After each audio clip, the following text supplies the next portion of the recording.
Live. All right, we're live. So this is the what is this? The June Every Second Matters chat. Yes, sir. Well, we've got a couple people in here, and we've sent out some links, so we'll get probably more people joining. We're watching the comments, and we do these once a month to talk about the Second Amendment, right? So, what have you guys done this month or today or whatever? Anything to bring to the table?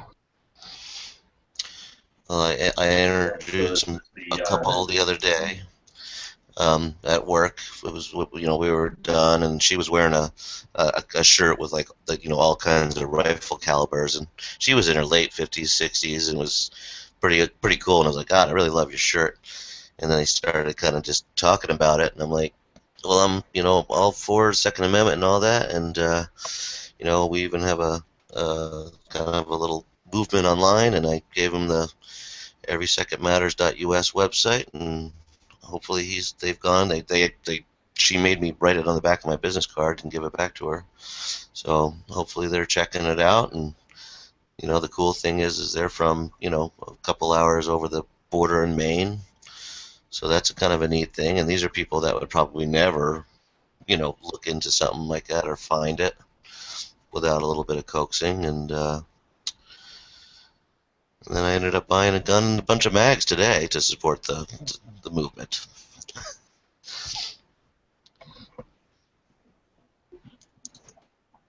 I got in touch with that Texas Open Carry group that's been going around, and they went to that Chipotle and stuff, and I sent them an email just going over how their actions are being portrayed in the media and stuff, and how I just don't think that's helpful to what we're trying to get towards. And I just sent that off today. I'm going to see if they respond. I got a kind of a neat story. I was watching Wheel of Fortune about, I don't know, an hour and a half ago, 7 o'clock my time. And this lady contestant they had on there, you know how they always do their little introductions and, ask them what she's into. And she said she's very active in youth shooting sports. And I just thought that was cool as shit to actually have that broadcast on Wheel of Fortune. Like, shit, everybody watches Wheel of Fortune. But yeah, that's kind of cool. Did they stop and talk about it, or just go on? Nah, they didn't really expand on it, but I mean, it was, it was just neat to hear. And she was an older, probably late 40s, early 50s, white, average-looking woman, that was just said she's real involved in the youth shooting sports. And Pat said that was like, oh, that's great, and yada yada. But I just thought that was pretty funny that that broadcast on the second. I think it'd be really cool if, just going off that tangent, is if youth shooting sports gets more and more big, because like right now, your normal after school activities are like, basketball, baseball, all these little things but no one even considers shooting or anything, and it could just as well be something that takes off, and you got a whole new generation of kids who are growing up around guns and knowing what they're for and just having them in their lives. And it's not even something that can only be like outside of the city too. I mean, you can have those things going on in big cities too. Oh yeah, I mean that's where it's got to start there. I mean, if us as parents and role models don't get our youth involved in the shooting sports, you're not gonna, you're not gonna perpetuate the movement and the interest in firearms in general. So I think it's very important to start with the kids.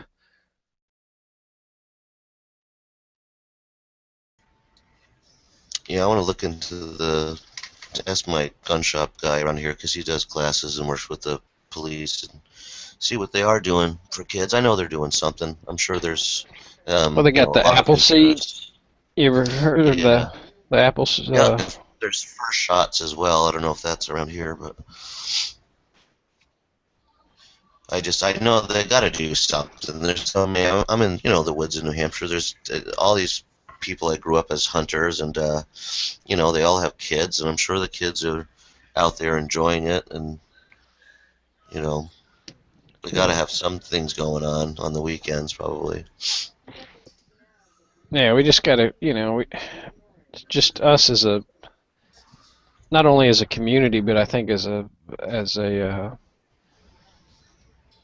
don't say civilization. That's probably not the right term, but as a culture, maybe to get over the stigma associated with firearms. The negative connotation that inherently conjures up in people's mind, especially when you talk about children. Well, so let's talk about that. Is it really a negative with everybody, or is it just a negative with some people? 'Cause I don't really think it's a negative with everybody, is it?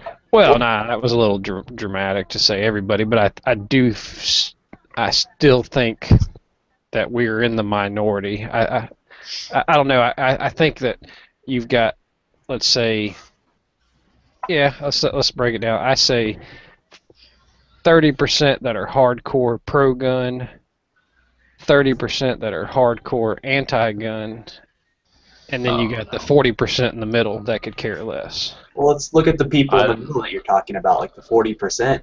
Let's say that they don't really have any experiences with firearms in general, and if they've never really gone out shooting, what do you think that their general reaction is going to be towards firearms? All they see is in the news about how they're being portrayed and in like movies and stuff. Well, I don't think they're like on the You're apathetic. Yeah, they're not dummies. They just probably don't care. That's why they don't have an opinion either way. It's not part of their life or whatever. Same way I don't feel one way or the other about nitro funny cars. I just don't think about them. Yeah. I find that they kind of joke about it a little bit, like, because they know that I'm, pro-gun at work, and I know this one guy, he's totally on the fence. But he's always, if anything ever happens, like on the news, he's like, "See, Cello, they got a date. Guns are bad." I know he's just being a BS thing, but he knows it's going to push my buttons a little bit. But he's always kind of half joking around with it, and it's like, well then no, and then I start spouting facts out there, and so what do you think a fair percentage would be, G-Webs, if you don't think 30% are anti-gun? Yeah, I was saying I understand that it breaks down to those three pieces. I think I agree with you there, but I don't think it's 30% because that would seem like 1 out of 3 people we're meeting is like adamantly against guns, and I don't think that's the case. I think there's probably, I don't know, they say how many gun owners are there? We always have this discussion. It always seems like we have a different number that comes up, but where they say there's 5 million people in the NRA. At the last NRA meeting there, they kept bringing up the number 5 million, right? Well, didn't we figure out the other night that just the concealed carry permit holders, there was almost, there was 9 million? So there's 9 million something concealed carry permits, but we also figured there's a lot of people like you and me that have more than one state's permit. yeah. So we know that it's some less than 9,000, but then you got to figure people that would have long guns and and hunt and don't have to have a concealed weapons permit, so that would fall into gun owners. Or places like Vermont where they don't even have a permit, Arizona, Wyoming, I'd say 20%. Missouri, or Montana where they don't even need a permit. So it's hard to know, but it's something less than 9,000. We know that it's just the concealed carriers. But even if you take that plus the 5 million, assuming those are, there's got to be some overlap there, but we're probably talking easily. I would say 20. Oh, I would say 20 million gun owners, gun owners. Because if you got 9 million just concealed carry holders, there's probably at least that many that. No, but again, that's not 9 million. That's something less than 9 million. So I would say, it's 10 to 1 probably. People that have concealed carry versus another 9 people wouldn't that just have rifles or a.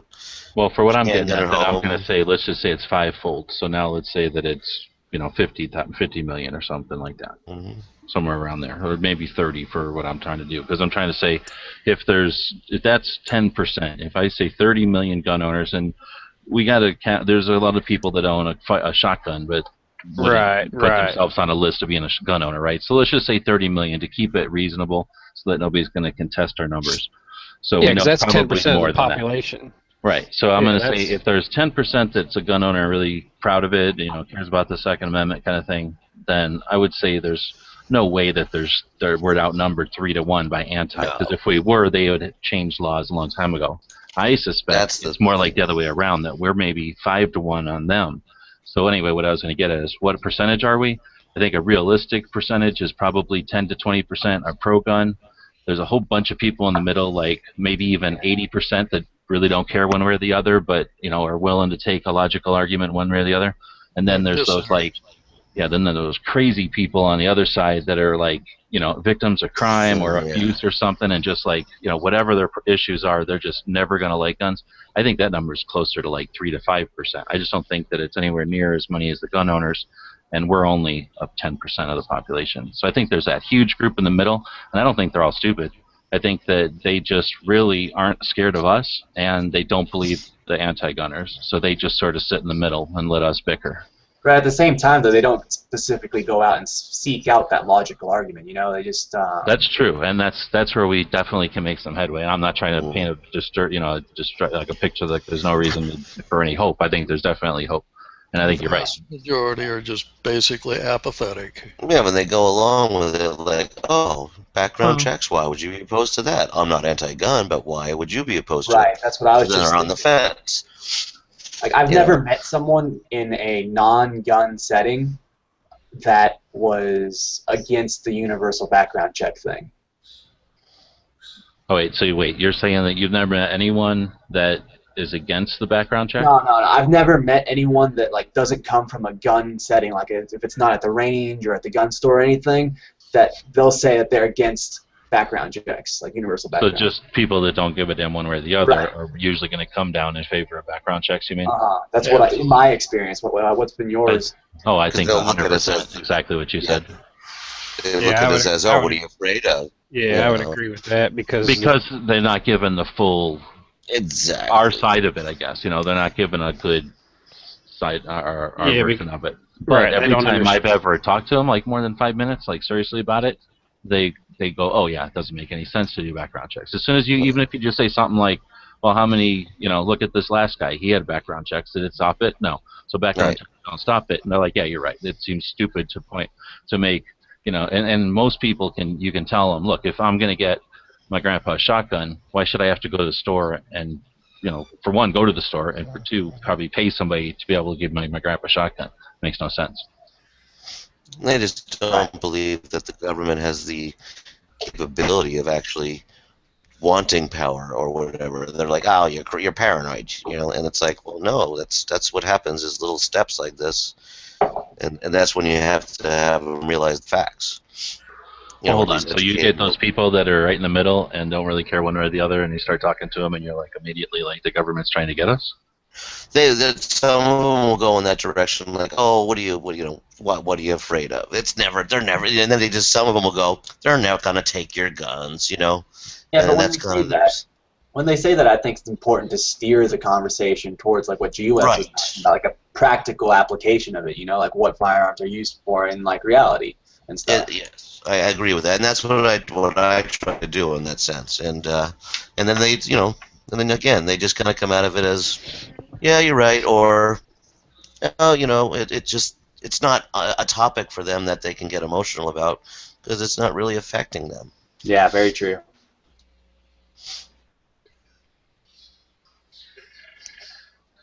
I don't know where we were at, but anybody else do anything this month or today or have any good stories? A couple of people have joined us. I didn't do too much today. I had a pretty rough day anyway. Well, shit, you're old and retired. What could you possibly be doing rough? Well, I was like arranging to have my father cremated. Oh shit! Well, damn. Yeah, sorry to hear that. Now you make me feel like an asshole. No, that's okay. Stone Guy, you are one. So. Man, that's rough. And sadly, nothing today due to the weather. I stayed home. And I open carried for the first time like all day from the minute I walked out the door to the minute I came back home today. It's the first time doing that. That's cool. Yeah, that's cool. So after this month too, I'll have let's see, the second next month is on a Wednesday, and then it's a Saturday again. So at least next month I won't be working. I've been working almost every one of the seconds, so I can't do as much.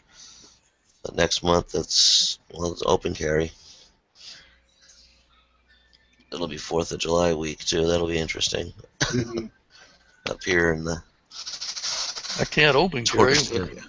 I did do their shirt, and I do have a little buddy here. But So you got a looking blue at it, shirt, huh?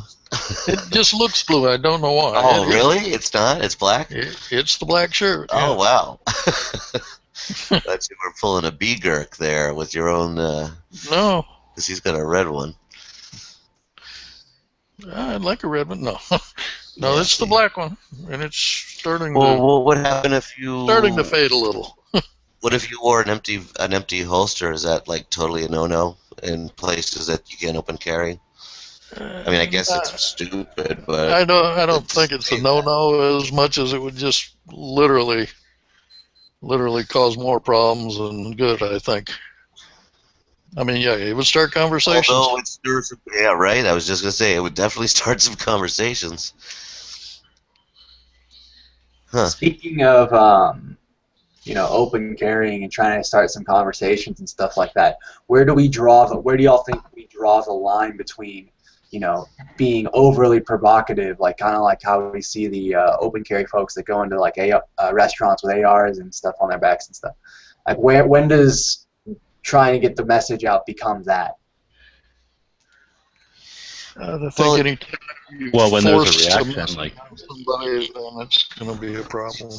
So even though they're doing that it's a little over the top, it sparks the conversation of normal open carry in a way. So that's why it's, I'm not against what they're doing per se. You know what I mean? Because it will spark on a national level some conversation. Yeah, well, when people come sparking to my door about religion, it tends to turn me off more than it helps. Yeah, Right. So you got it. There's a But fine we're line not there. going door to door with, hey, where's your Second Amendment, stuff. That's a little different. I'd say I it think. draws the line, or it's over the line when it gets the reaction like theirs did. I mean, no matter what Yeah. they had intended, the way that it perceived is, the important part, right? I just go around and stick pro-gun bumper stickers on people's cars. Yeah, on the paint. Make sure you put them on that have the Obama bumper sticker. Ugh. See those stickers. It makes me cringe. Well, we talked a little bit, I think, about it. Was it last month, or at least in some chat after that stuff? Did that stuff happen before the last chat, like the Every Second Matters chat, or did that happen during the month?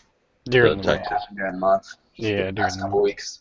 But I don't know if it was Yankee or somebody said, if they would have done it where they said ahead of time, hey, we're going to try to do an awareness thing, and we're going to put a table out front, and we're going to have some firearms on the table, and we're going to encourage people to learn about their Second Amendment rights, maybe that would be a less surprising or less shocking way to do it.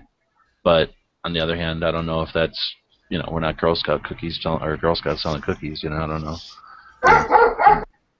Yeah. And there's definitely a line to be drawn. It's not like for breast cancer awareness, you just see a bunch of women running around topless. You got the awareness walks and stuff, and that's one way to Well, do then, it. Wait a minute, shock- women walking around topless, it sounds like Well, they might yeah, that's what they were. Wait, we don't have Well, those. see, We they- need they- those. Well, we do the bartenders for boobs up here, and so everybody, all the bartenders are wearing the bracelets that say "I love boobs" and the T-shirts, and it does create a conversation. Right. And it goes on for like a month. What they do is they put donation stuff at all the bars, and for like a week, everybody's wearing the shirts and stuff in the restaurants. I mean, again, I don't think we could do this gun-wise, but that's how they're Well, doing hold on that. now, because and it's not necessarily, it's in the area. It's not local, but it's not far away. There's a lady that was a breast cancer survivor, and she started. This is the second year. It's called Ta Ta Bang Bang, and it basically a big fundraiser put on for the Susan G. Komen Foundation, and they do a lot of shooting sports. They do a trap shoot sponsored teams, like $500 to sponsor a team, and they do a 5-stage shoot, and then they do a tactical shotgun match, and it's all firearm related stuff to benefit and support breast cancer awareness. So we've got something directly tied into that with firearms and breast cancer. So that's awesome. I think a good direction to go, and probably one that would build down the line. It's going to be really hard to get in someone's face all the time and try and make them understand.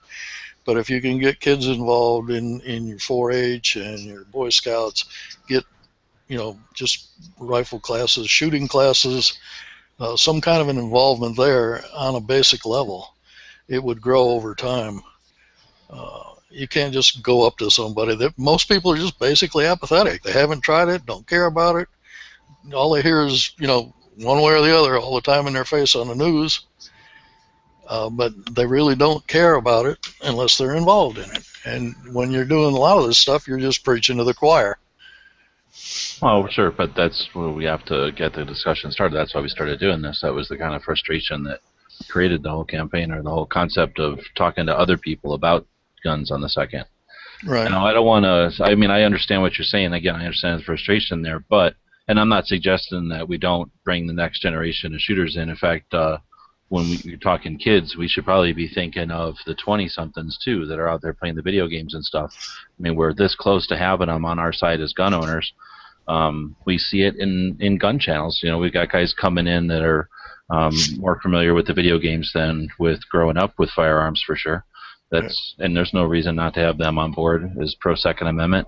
But I think that there is something else that we can do besides targeting young shooters, and that's something like if you guys have seen the videos from, I think, Hassan Yeager, for sure, Iraqi veteran, maybe during SHOT Show or right after SHOT Show, those guys stuck around for a day or so and went to that indoor range called something like Range 702 or something.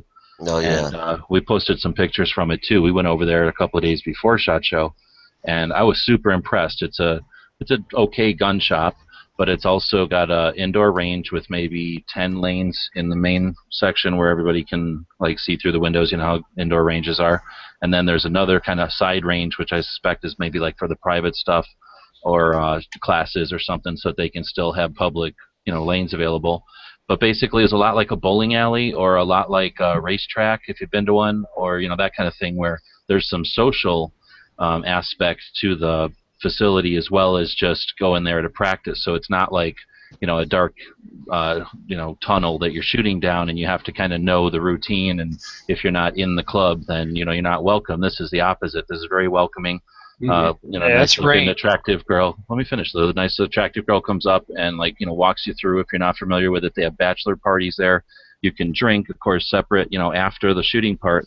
But it's really a social thing, and it's in Vegas, where not only people around the country that might come from a state where that's not possible, but maybe bringing people together, for a wedding or for a, what am I trying to say, anniversary for a group or school or something.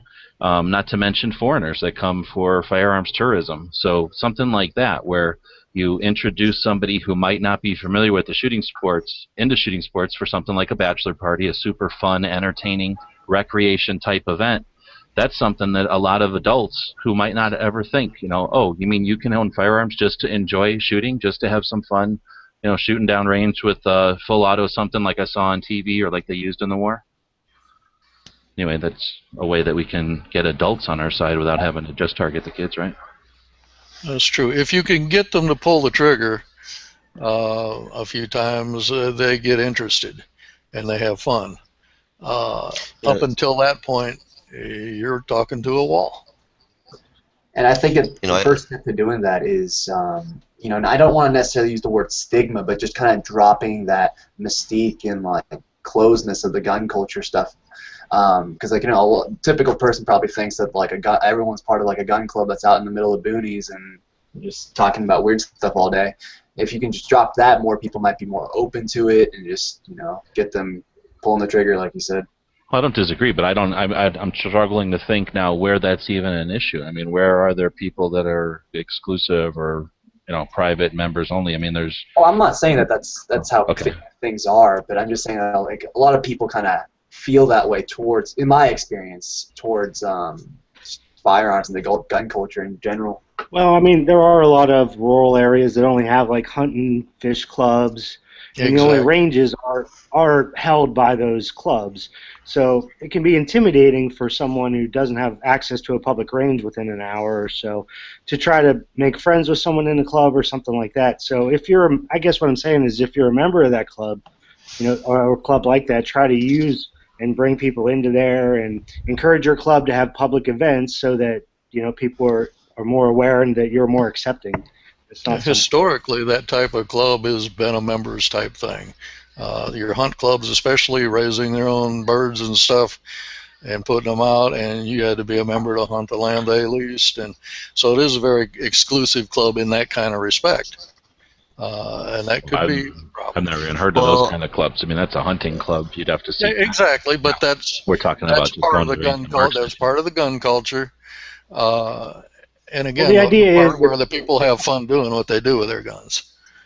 Well, if I have a gun and I want to go shoot, and the only thing around me are private ranges that are held by fish and game clubs, it seems like a boys' club or something like that. So that's why, and a lot of I don't have access to an indoor public range. It's over an hour away from where I'm at, but I'm a member of like 3 or 4 coon club and all these other places I can go and pay my dues once a year or whatever, and I have access to their range or whatever they want to. The point is, I knew people there, so if you're a part of that and you're in one of those situations, use this opportunity to try to bring more people in so that we're seen like more accepting. I think That's a big thing, because I think it's funny because at work, because that's I'm around the people at work a lot, and we're friends. I've been there 16 years, and it's funny because the girls there are the ones that are always like, let's go shooting, where the guys always have plans and different things, and they're not as interested in it.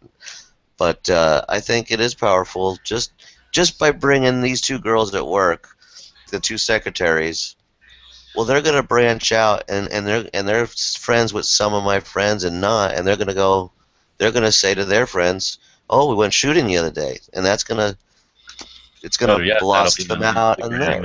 Facebook and Twitter, and then other girls do that and be less apprehensive, like, oh, okay, girls can go do that. Because that's powerful. It's like one person telling 10, and then 10 tell, you know what I mean? But if you're just if you can just bring a couple people a month to the range, then it's going to get contact with probably an extra 10 to 15 people through them and their experience. That's exactly my point about getting them to pull the trigger. Yeah. Once they do, then they're interested, and it will spread. What do you think the best way, like the best method for bringing new people in is? Just exactly that. Think if just everybody in this forum right here would bring 1 person a week out, take them shooting. Somebody doesn't shoot. That'd just double your... Yeah, that's exactly. I mean, do you take someone that's never shot before to the 100-yard long range, or do you take them skeet shooting, or what? Take them down to the river and let them shoot in the other bank. It doesn't really matter. Exactly. Let the person decide. I mean, somebody might not have any interest in shooting a shotgun, but shooting a pistol might be just what they're looking for, so let them decide. Yeah, one of the girls today, she goes, yeah, let's go shooting. She's like, we got 2 AKs, and then her husband has 2 AKs. But I know that he doesn't just plink around with them, so I'm going to get her to bring them out with us. Yeah. And then the other girl's like, oh, I got a shotgun and a 22. So, I mean, it's like they got their own guns. And they want to shoot handguns. That's the thing, I think. They want to shoot something a little different. And, of course, you bring an AR out there for them, they're going to be psyched. They're going to love it. And everyone's different, I understand that, but the first time I took my girlfriend... I just bring everything. Yeah, I mean, why not? Yeah, just bring it all. But the first time my girlfriend and I went shooting, we were with a few other friends, and we were at an outdoor skeet and trap range, just shooting clays. And, she was having a good time. We had a couple other new people with us, too. But, there was a little bit of apprehension going on, and it was completely different the next time we went out. We just went out into the, like a national forest and shot. And it was just a lot more private there. And, it was just super relaxed. And that's when I started to see people have more fun. because they could really do whatever they wanted to, because they weren't worried about like the range safety rules. Of course, we were being safe and we explained everything, but they weren't worried about like trying to like if they were going to be in violation of some policy or anything. That's exactly right. That's like I'm saying. Take them out, let them shoot along the river somewhere, and shoot in a bank. The more relaxed it is, the more enjoyable it is for them, and not being intimidated and letting them learn to enjoy the sport, the better you are.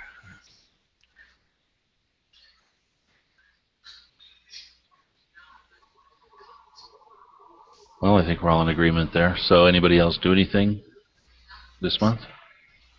Come up with any ideas on what to do? Work? Yes.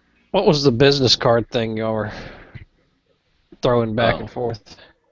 Oh, I had to print some stuff, so I printed 1,000 Every Second Matters business cards. So, piece of paper, business card type size things I could leave at gun shops. Oh, that's a good idea. Went around and left about a half-inch stack at each shop that I visited. I don't have the gas to go to every shop, but I figure leave them around. I've seen a couple of people look at it and look at both sides. I don't know. It's probably not the most effective card. I'm sure if we had a degree in marketing or something, we could do a better job. But for the 1 or 2 times I happened to be standing next to somebody when they looked at the card, I explained the situation, and they went, oh, and they took the card and left. But whether or not that'll go further, I'm not sure. But it's something we talked about for a while, so I finally just went ahead and did it. What else can we do in terms of, other than bringing people to the range, what else can we do in terms of getting more people knowledgeable and getting more people open to accepting firearms and like as a place in modern society? Because I hear it all the time. Oh, Second Amendment doesn't apply to the modern world, and they're so it's antiquated and stuff. Who says that? Well, I mean, you hear it on the news and stuff. Like they're always talking about the founding fathers. They were describing muskets and stuff like that. That's what the media is teaching. Oh Jesus, yeah, because it was the firearm of that time. Now AR-15s are the firearm of the time, so it's completely, it carries over. I mean, you can't. That's the way I describe it too. Just the same way the guys came home from World War II, and then there was a big rise in World War II guns being used for hunting. They would put scopes on them, and they would adapt the stock so they were more comfortable, and they would, barrel the action or float the barrels or float the actions or whatever, so they could make these things as accurate as possible. But they, were inexpensive firearms that they were familiar with, and that's what they used. And same thing. Since Vietnam, we've had the same firearm. So everybody that goes into the military is trained on it. They're familiar with it. Why wouldn't they come home and get another version of it that to put in the closet? And if they want to use that for hunting or for just marksmanship target shooting or recreational shooting, why wouldn't they use a firearm they're familiar with? Mm-hmm. We've literally trained them on the manual arms. That's one way to explain it. I think that doesn't get too in your face and seems pretty rational.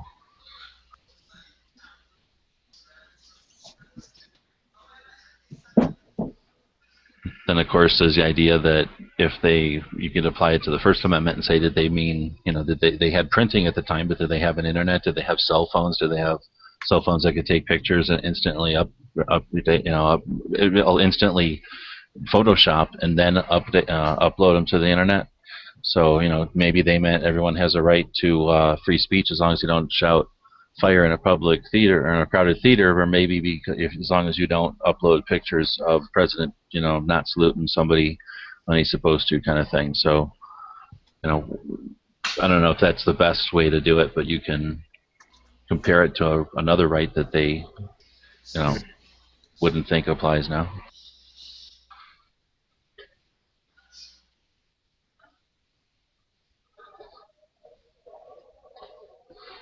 I think it's pretty easy to make a parallel to free speech. That's the one I always normally. Does it work? Try to. I mean, it's the hardest one to argue against, in my opinion, because no one is flexible on it, really, for the most part. So, yeah, no, that's one I have the most luck with. Although, in other words, most people you talk to are going to cherish their right to free speech and not give it up as freely as maybe one of their other rights they just don't care so much about. They don't think applies to them. Well, the point is if you want to start getting technical and flexible about the second, then we have to do it about the first as well. So, how far are you willing to go with the first? Because that's where you have to go with the second. You know, that's really the way I perceive it. And most people, while they may not agree with the opinion of the second, they can't deny it as a right as any less than the first. Otherwise, they pull credence from their own argument, right? I see that basketball team owner or whatever is being just as bad of an infringement on the right of free speech as what this is, even if he was under contract with a league. They had no right. They have no right. How can they contract away a constitutional right? Because they're a private business, and the private No, businesses they're don't have to. contracting away his individual right to say whatever he wants. Again, it's all a the time, private everybody business. that goes in the military signs away their rights. Well, that's what I'm saying. But All the I'm time. sorry, but they are doing just exactly what you're talking about. They're the same way they attack the Second Amendment. They're doing the same thing to the First. It's not that. It's a private business. The Constitution applies to our government, not to individual businesses. Oh, let's The talk about. Constitution applies to the people. And Let's their talk rights. about. Against the government. Yeah, I'll back you on that one, Court, because I mean, a private business has the right to refuse entry into their facility if you have a firearm, and that's not against our Second Amendment right. That's the right of that private business to institute such restrictions. Exactly, but the right of a man to say something in private, being recorded, whatever he wants to say, should not be. He should not be forced to do anything. I mean, let the cards fall where they may. I'm going to say let's bring it back to the second. Let's go in a little bit. I know. But What about businesses that, like you were just talking about, businesses that don't serve people who are carrying or gun owners?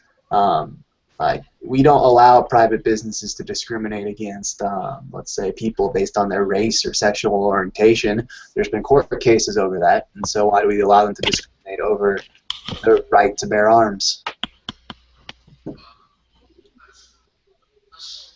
That's a good question. Never thought of it like that.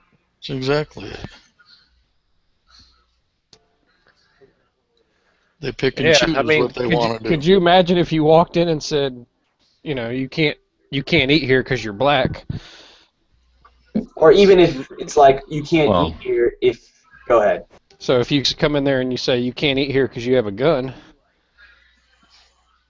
it's kind of the same thing, and I think. I mean, I don't know. It is a form of discrimination.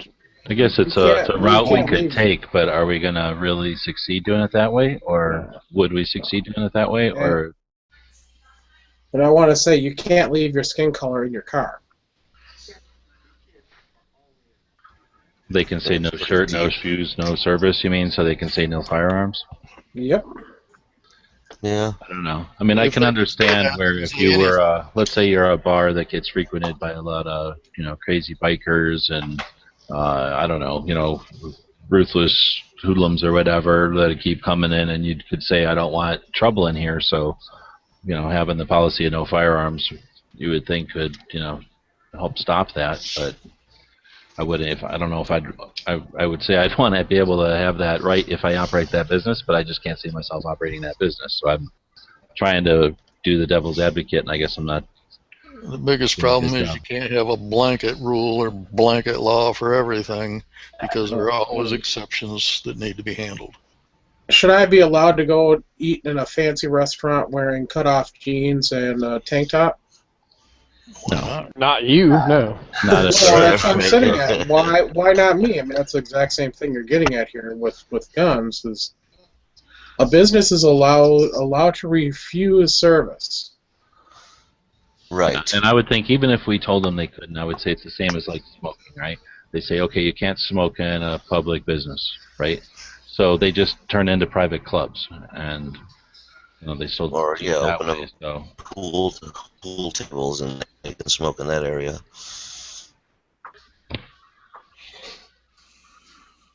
Yeah, because you can still smoke in pool halls, so they get Doesn't around it matter. because they want to get around it, though. we're talking theoretical anyway. It's not like we can wave a magic wand and change things. So what can we do? I'd say the best thing I've seen done, because I've seen it work, is the little cards you can get from local, usually state-level organizations that'll have little gun picture with a green sign over it instead of the no gun sign over it, the no smoking sign. So it'll say something to the effect of, sorry, we don't like your policy. We're, gun owners vote with our wallets, and we just won't come in here. I'll tell my friends that carry that not to bother frequent your location. You should rethink your policy. And sometimes just being quiet, either dropping that in, sometimes they have like a fishbowl for business cards, or sometimes just asking for the manager and, subtly giving it to them with a little explanation that, it's a bad policy and it's just fostering, a place for bad guys. They think they're going to be, they'll just come in and take over, potentially. I mean, I don't know. I don't think it's necessarily worthwhile to scare the place. Maybe just scare them that you're not going to eat there. Be like, hey, we're no different than anybody else. Anyway, I think those little cards work. We haven't talked about making them because I don't think we need to. There's at least 2 or 3 of the big state-level organizations that you just can go print them from their, print them right off the web page, or take those to Vistaprint or someplace and have them printed. Or buy them 10 at a time or something. If it happened enough, it would have an impact, but I doubt that it'll have it happen enough. I don't know. Everything's good, don't get me wrong. Every little step helps, but still. Well, and it's a polite way to do it. And, what are we going to... We're not going to get enough money to put, like, a billboard up or anything. But I've seen it work. I've been in a restaurant where the guy gave one of those cards to the manager, and the guy said, you know what? That's just up there. It was just there, so nobody pulled it down. I'm going to go pull it down right now. There's no reason for it. He literally pulled it down in front of us. Right. And the problem with the signs is that they imply that firearms and guns are just inherently dangerous, and that by putting the little sign up and preventing guns from being by, you're just going to eliminate that danger.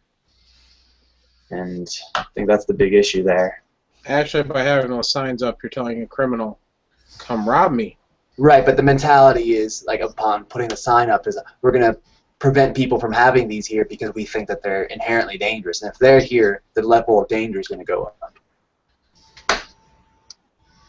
I guess I do the wrong thing, but I basically ignore them unless it's like at a courthouse or something.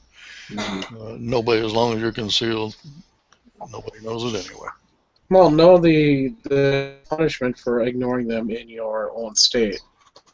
Yeah. Like in Wisconsin, it's considered a trespass if you ignore that sign. So if you don't leave. If you don't leave after they ask you to. Well, Right. and it's not always even don't applicable. leave. A lot of times, Yeah, according to state law, the sign only applies to people that don't have a concealed carry. So if you've got a concealed permit, the sign never applied to you in the first place. So you're not even trespassing. You're just, you're bypassing. Like Wisconsin, it's a trespass. So you're asked to. If you're asked to leave and you leave, then nothing happens. Now, if you don't leave, then that's where the police get involved or everything else. One thing that I've been thinking about a lot is how the other side of the argument, the anti-gun argument, seemingly has people that are pretty well respected and well known in our culture and our country that are like kind of promoting their side, versus our side. The NRA just seems to have this real stigma associated with it, where people will just say, "Oh, it's the NRA," and it's just like, they're just baby killing nut jobs, and so we don't have that benefit of having well-respected people promoting our argument, like in big public situations. It bothers me when people actually feel like that's the case, like with that father speaking out lately. So it's just like, how can you just group them in as that just because something tragic happened? And but it is crazy mindset that some people are in, I guess.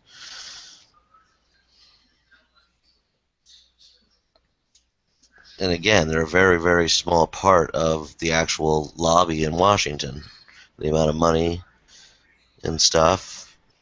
There's much worse things happening to this world that are being lobbied for in Congress than the NRA does.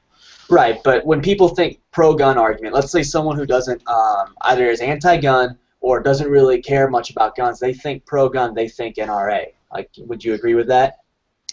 Yeah, I mean, that's their only go-to. That's the kind of their go-to because they know it. They're familiar with. Well, they don't know it. I think they're just familiar with the organization. Right.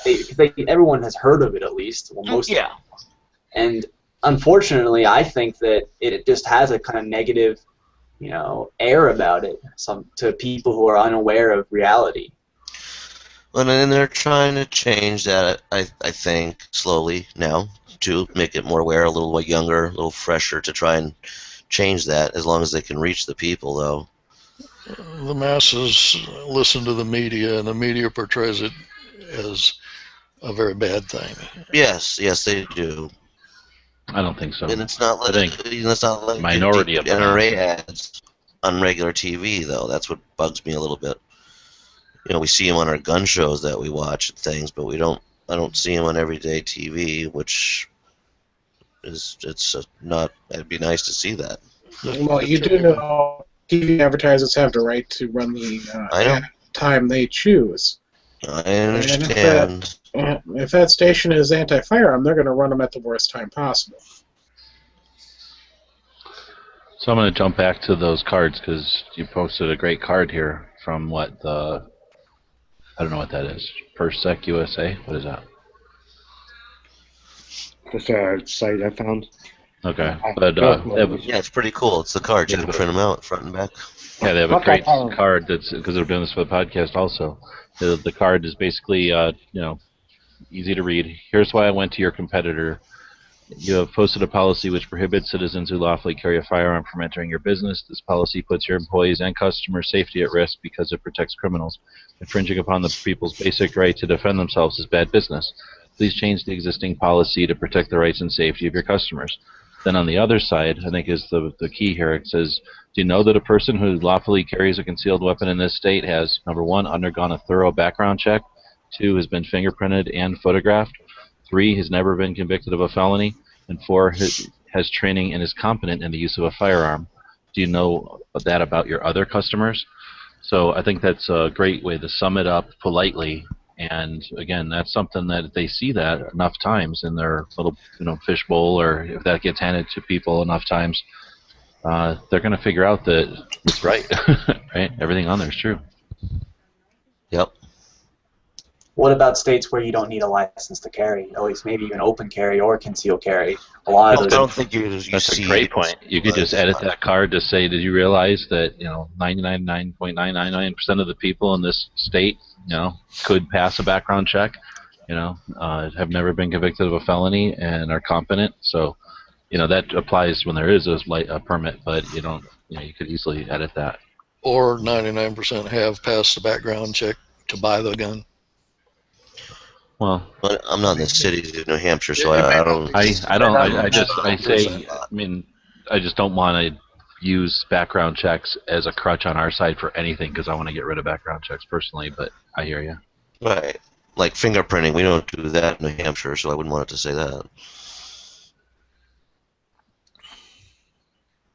Well, that's true. I don't know anywhere. Wait. Fingerprinted? Yeah, we get fingerprinted for CCW. Yeah, we do. We don't. All we do is sign the paper and show them your ID, and then that's it. Yeah, get that way too. Yeah, we get fingerprinted here. Yep. Just got to give 3 names that you, references, I guess. Don't you have to do that? They don't check them, no. Yeah, we just have to send in a photocopy of our driver's license, and it's not, we don't even have a picture on our concealed carry. Yeah, no, the piece of paper that it's on is like a receipt you get from like Lowe's. It's that thin. So I didn't Oh make shit! much Yeah, copies of it. our concealed carry is legal for identification as well because it's got Yeah. our picture on it.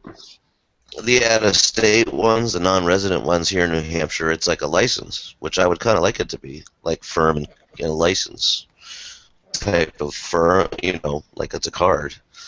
But the thing just gets wadded up. I mistake it for receipts all the time, so I make a bunch of copies of it and keep it all some in the car. You could laminate it. Yeah, and I just take 2 pieces of shipping tape, or 3 pieces, whatever, and just do back-to-back on it. So it's like the poor man's laminate. It works fine. Oh, yeah. I've done that plenty of times. So. All right. It works just fine. I'm going to jump back to the Every Second Matters stuff. So the Luger asked earlier, the Every Second Matters logo, is it okay for free use? Yeah, we don't have it copyrighted or anything. We try to encourage people to use the black and white as opposed to other colors for the symbology of it's a black and white issue, and so that it's so it stands out. If we subdue it too much, then I guess maybe the concept of it is lost if people aren't asking questions about it. Could I have cards printed? Yeah, definitely. I don't remember if I posted them on the website or not yet, but if I didn't, I will be, because we do have some artwork that you can download and send to Vistaprint or whoever you're going to get your business cards made through, inexpensively, hopefully. What did you guys think about doing the logo, like what, black shirt and pink lettering, like we were talking about last week? For the chicks.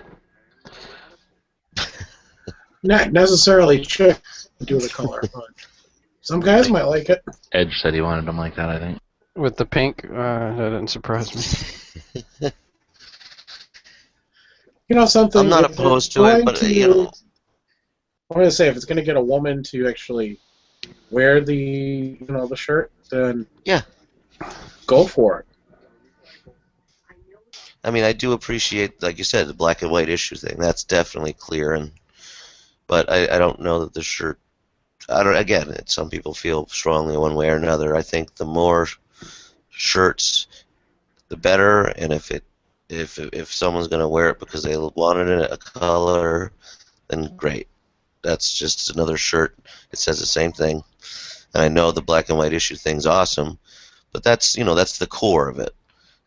So like in here, having the whereas it's out in the world, you're wearing the shirt out there.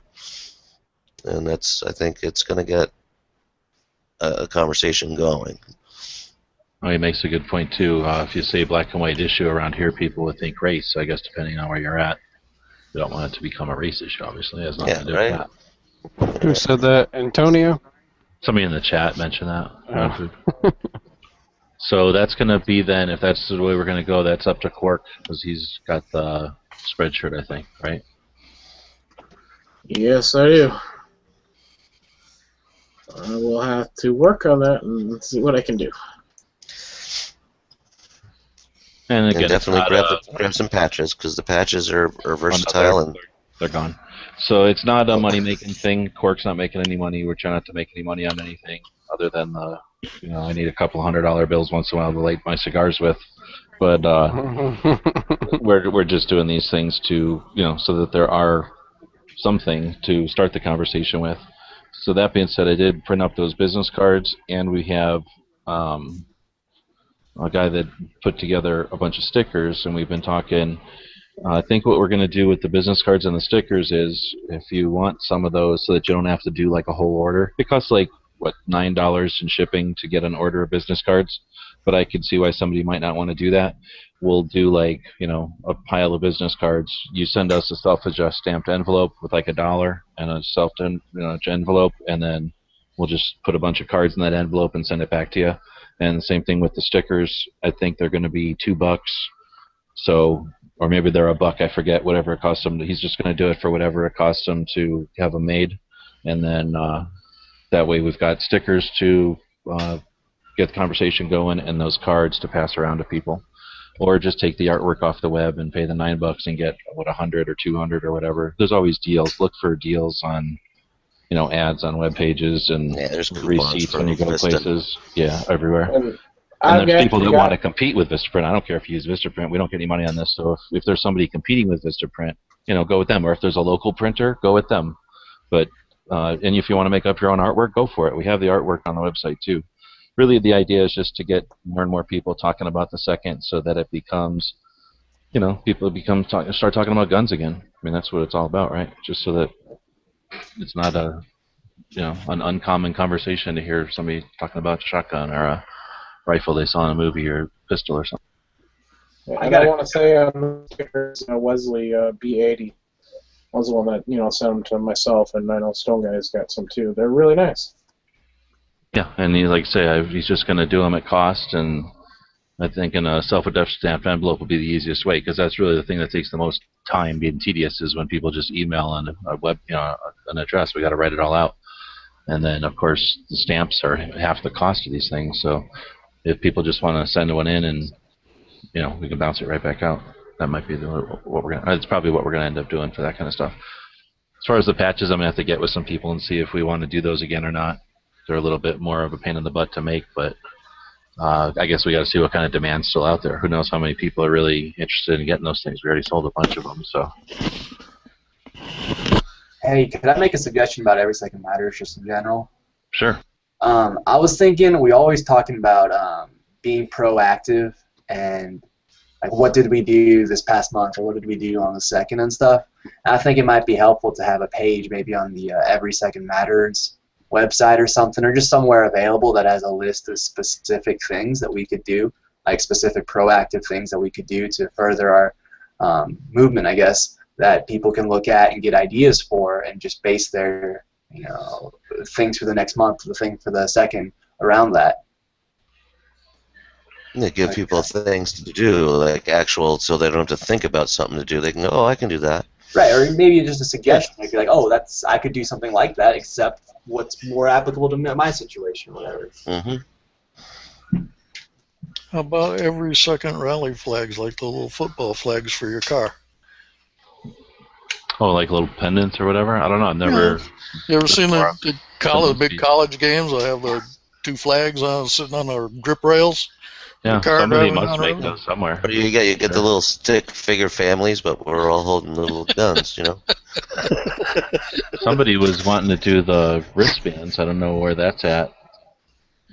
Too, I think that was Luke that was talking about wristbands, wasn't it? Didn't we last chat? There was that site that we saw. Yeah, someone found a site that was pretty cheap for. Yeah, they look good. I don't know if we just haven't followed through on that one yet. But those would be cool, because again, it's just another thing that I'll wear that a lot, where I'm not going to maybe have the patch on or the shirt.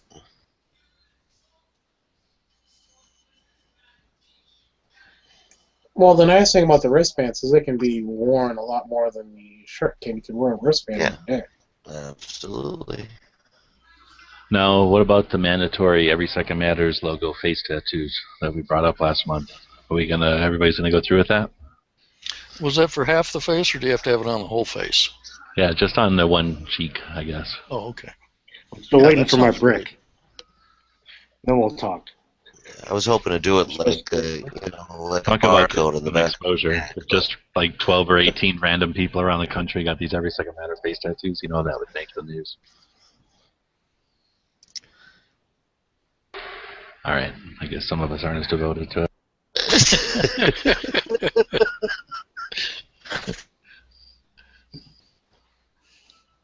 Some guys just don't know how to get out there and join in. Yeah, right. All right, what about doing a chat in the middle of the month? About what? Doing a chat in the middle of the month, so we're not doing this once a month, but once. Good point. Yeah. So, does anybody want to take that on, or I don't know? I guess we'll just put it in gun channels in the event calendar there, so that it'll show up and remind us. But yeah, I'm gonna go do that right now, because we always talk about it, we never do it. All right. Well, anybody else have anything? I guess this wasn't the most organized one, but it's not an organized campaign really. It's just a way to keep the conversation going. You guys want to add anything? I have nothing. Just keep up the good fight. Right on. Unfortunately, we had that, bad Lip. news during the month, but well, knock on wood. We'll go through this one, and maybe next month we can be a little bit more vocal about that because it won't be so, right on everybody's, fresh on everybody's mind. Yeah, and good weather's coming, like I always say, and this is when I'm getting excited about being a gun owner more, and hopefully that'll lead to more conversation. All right. Well, thanks everybody for joining us, and I don't know, stay tuned for another one of these next month.